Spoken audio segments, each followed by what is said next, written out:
Israel enarboló su defensa este viernes ante la Corte Internacional de Justicia en La Haya. Allí aseguraron que la guerra en Gaza no incurre en caso de genocidio, si bien reconocen que está teniendo un costo humano terrible. Acusan a Sudáfrica, que inició la denuncia por genocidio, de ser aliado de Hamás. Y el Congreso de Perú rechazó admitir a trámite 3 mociones de vacancia contra la presidenta Dina Boluarte, presentadas por legisladores opositores. Las 3 pedían la destitución de Boluarte por incapacidad moral tras los últimos escándalos y denuncias en su contra. Y en Tapachula, México, tiene lugar la reunión bilateral entre este país y su vecino Guatemala. Un encuentro en el que cobra especial relevancia la migración y la seguridad fronteriza. Los presidentes de ambos países se reúnen en una cita privada. Ampliamos. Bienvenidos a un nuevo informativo de France 24. Soy Rodrigo Sedano y es un placer estar con ustedes. Abrimos este informativo en La Haya. Allí continúa la discusión entre Israel y Sudáfrica en la Corte Internacional de Justicia. El país africano pidió al máximo tribunal de la ONU que ordene el cese de la ofensiva israelí en el extremo sur de la Franja de Gaza. Una solicitud que Israel rechazó de forma vehemente y negó las acusaciones de genocidio. Sudáfrica ya había acusado ante este mismo tribunal a Israel por genocidio en Gaza. Ampliamos en el siguiente informe. Un día después de que Sudáfrica pidiera al máximo tribunal de la ONU una orden de cese de la campaña militar israelí en Rafah, un abogado de Israel defendió la ofensiva. Solo derribando el bastión militar de Hamás en Rafah se liberará a los palestinos de las garras del régimen terrorista asesino. No deseamos hacer daño a estos civiles como lo hace Hamás. Israel lanzó su ofensiva militar en el área del sur de la Franja de Gaza el 6 de mayo, a pesar de las advertencias de que podría provocar víctimas masivas. La Corte Internacional de Justicia ya está estudiando un caso presentado por Sudáfrica en enero, en el que se acusa a Israel de cometer genocidio contra los palestinos de Gaza, una acusación que el representante de Israel rechazó con vehemencia. Israel está inmerso en un conflicto armado difícil y trágico. Sudáfrica ignora este contexto fáctico. Hay una trágica guerra en marcha, pero no hay un genocidio. La audiencia fue interrumpida brevemente antes de que una mujer fuera desalojada por los guardias de seguridad. Según el Ministerio de Sanidad de Gaza, más de 35.000 palestinos han muerto en la guerra. Los residentes se enfrentan a una grave situación humanitaria, ya que los suministros básicos escasean cada vez más en terreno. Creo que lo que hemos oído hoy es una presentación delirante y una realidad paralela. Todo lo que la comunidad internacional, las instituciones pertinentes, el número de trabajadores humanitarios, el número de periodistas están diciendo en contra de lo que Israel está diciendo hoy. El jueves, Sudáfrica también pidió al tribunal que permitiera el acceso sin trabas al enclave palestino a periodistas, trabajadores humanitarios e investigadores. La decisión sobre sus peticiones está prevista para la próxima semana, mientras que la sentencia sobre el caso de genocidio no se espera hasta dentro de varios años. Aunque las sentencias del tribunal son jurídicamente vinculantes, en la práctica no son ejecutables.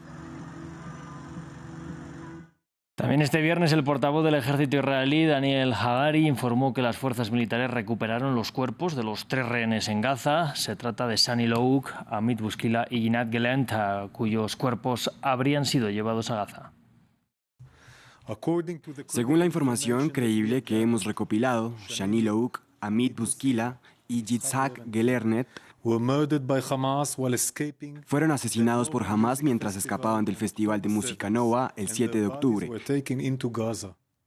Y los cuerpos fueron llevados a Gaza. Estaban celebrando la vida en el Festival de Música Nova y fueron asesinados por Hamás. Y en Ucrania, Kharkiv y su región, en el este del país, siguen bajo las bombas rusas. El ejército ruso afirmó haber retomado 12 localidades en el área durante la última semana.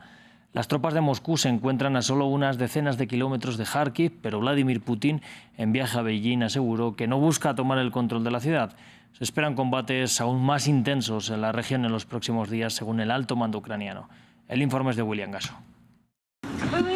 Se van, evacuación. Se van, venga, vamos. Déjenme coger mis pertenencias. Civiles abandonando sus casas, escenas ahora habituales en la región de Kharkiv.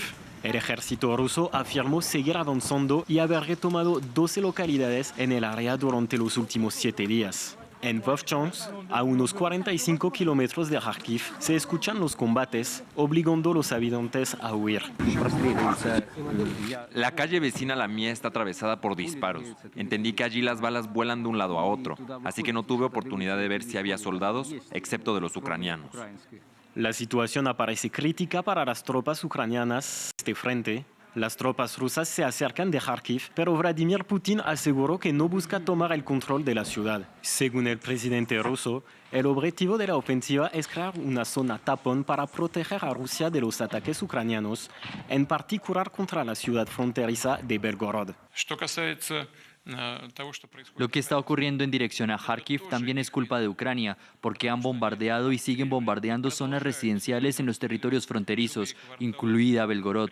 En cuanto a la conquista de Kharkiv, no tenemos ese proyecto por el momento. Putin, además, dice estar dispuesto a sentarse a hablar de paz con el gobierno ucraniano. Tenemos la base para el proceso de negociación, lo que acordamos en Estambul. El extracto de este voluminoso documento está firmado por el jefe de la delegación ucraniana. La ofensiva rusa también podría reforzarse en otros frentes, como el de Donetsk. Rusia estaría preparando un asalto mayor en esta área, según datos del Estado Mayor ucraniano.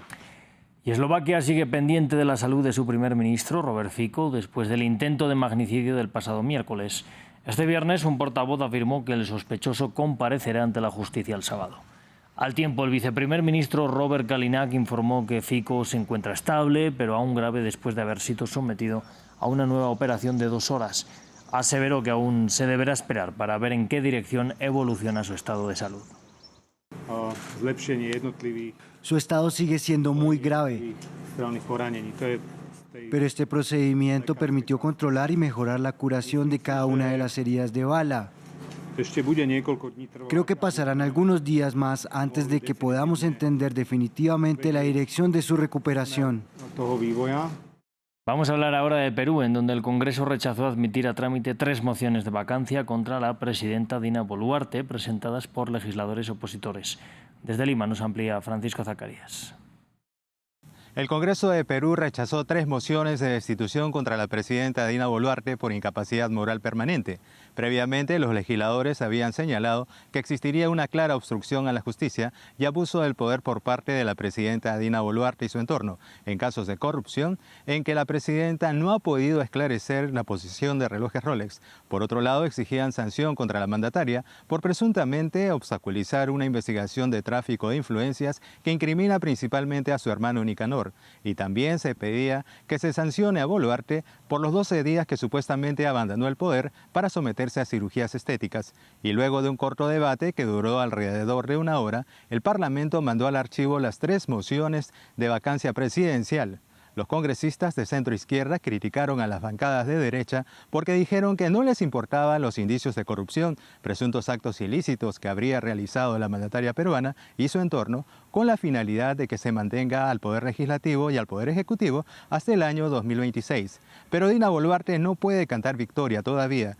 Fuentes del Ministerio Público señalan que el fiscal general de Perú, Juan Carlos Villena, ya tiene sólidos argumentos para en unos días acusar constitucionalmente a la jefa de Estado por presuntos delitos de organización criminal, obstrucción a la justicia y encubrimiento. Vamos con una serie de noticias climáticas porque varias partes del continente americano siguen viéndose afectadas por las inundaciones. En Estados Unidos, una tormenta con vientos huracanados dejó al menos 4 personas muertas, al tiempo que gran parte del área quedó sumergida bajo el agua. En torno a 800.000 casas se han quedado sin electricidad en el estado de Texas. También el estado de Luisiana se ha visto azotado por fuertes vientos e intensas lluvias que han anegado ciudades como Lafayette. Las precipitaciones de las últimas 2 semanas superaron el 600% de la norma, según el Servicio Meteorológico Nacional. Se espera que la tormenta se mueva ahora hacia el este, hacia el estado de Mississippi. En el estado brasileño de Río Grande do Sul siguen los estragos de las inundaciones de las últimas semanas. Allí, junto a brasileños, también ciudadanos haitianos y venezolanos se han visto afectados. En torno a 46.000 personas llegaron a este estado en busca de refugio por la situación de sus respectivos países en un programa de reubicación planteado por el Estado brasileño. Y en Tapachula, en el sureño estado mexicano de Chiapas, tiene lugar este viernes la reunión bilateral entre México y Guatemala. En ella ambos países expresaron su compromiso de ayuda mutua y de concretar una frontera que nos separe. La migración ha sido un tema de especial interés en el encuentro. Anteriormente, nuestro corresponsal en Guatemala, Andrés Suárez Jaramillo, nos hablaba de los principales temas de la cita.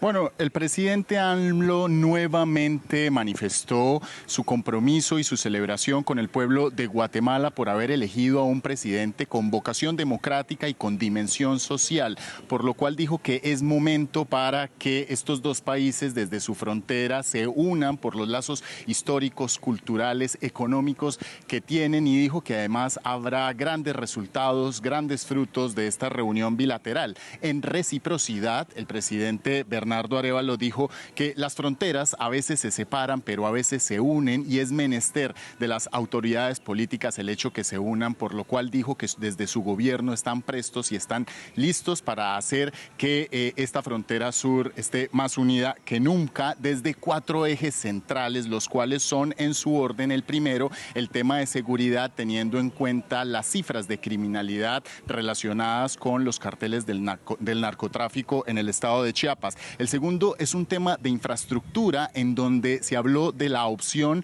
de extender el Tren Maya hacia Belice y también hacia Guatemala. El cuarto es el punto de la movilidad humana, el punto de la migración, en palabras de la canciller Bárcena, hacer de esta frontera entre Guatemala y México un ejemplo mundial de migración. Y el cuarto es un tema de cooperación, desarrollo y de infraestructura en los cruces fronterizos.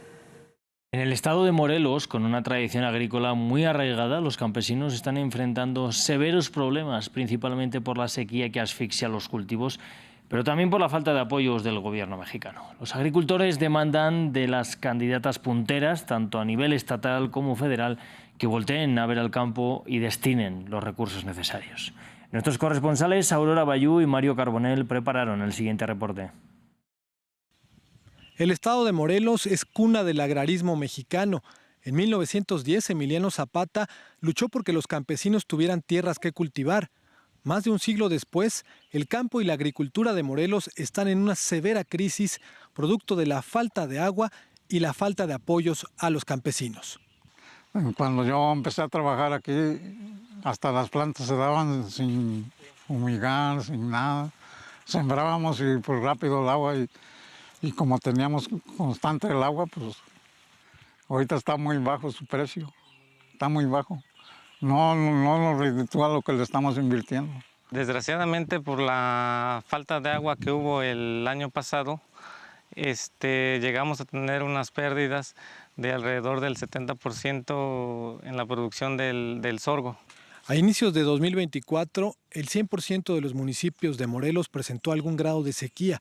Esto ha afectado a los productores, sobre todo les ha impedido a algunos pagar los créditos con las bancas privadas, toda vez que ya no existen para ellos los créditos rurales que el gobierno anteriormente otorgaba. En Morelos necesitamos inversión hidroagrícola. ¿Qué es una inversión hidroagrícola? Pues rehabilitación de presas, canales, entubamiento de agua para evitar pérdidas o fugas. Entonces nos hace falta un presupuesto más digno, más justo para los hombres y mujeres que trabajamos en la producción de alimentos en el campo. Los productores de Morelos aseguran que el presupuesto para inversión en el campo es de apenas el 2% de lo que se requeriría para reactivarlo. Esto ha llevado a que muchos campesinos opten por migrar a Estados Unidos, lo que a su vez provoca que cada vez haya menos mano de obra en el campo. Cerramos con imágenes de una servilleta que se ha vendido por el increíble precio de 890.000 euros. Un trozo de papel que, sin embargo, marcó la historia del fútbol. Hablamos de la famosa servilleta en la que el Fútbol Club Barcelona prometió fichar a Lionel Messi cuando este tenía tan solo 13 años. La servilleta fue firmada en diciembre del año 2000 por el exdirector deportivo del Barça, Carles Rexach, y el asesor de transferencia, Josep Minguela, junto con el agente argentino Horacio Cayoli, durante un almuerzo en el club de tenis de la ciudad. Así cerramos el informativo, pero sigan conectados a France 24, que enseguida volvemos.